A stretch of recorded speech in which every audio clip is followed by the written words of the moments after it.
Hey there, it's Megan with WTI, and if you want to learn more about cooking while being seriously entertained, I recommend you check out this Salt, Fat, Acid, Heat cookbook. I watched the 4-part documentary of the same name, and I found it so interesting and I learned so much that I just want it more. It breaks down the 4 main components of great cooking in a very easy to understand and enjoyable way. It is so much more than a regular recipe book. It's really different.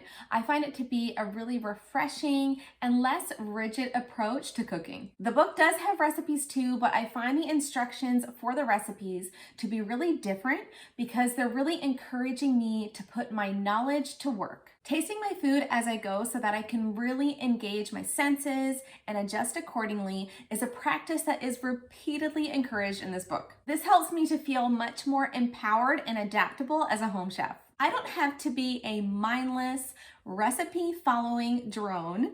Thanks to this Salt, Fat, Acid, Heat book, I can get to know the principles of really great cooking and just work with what I have. And that's my point of view.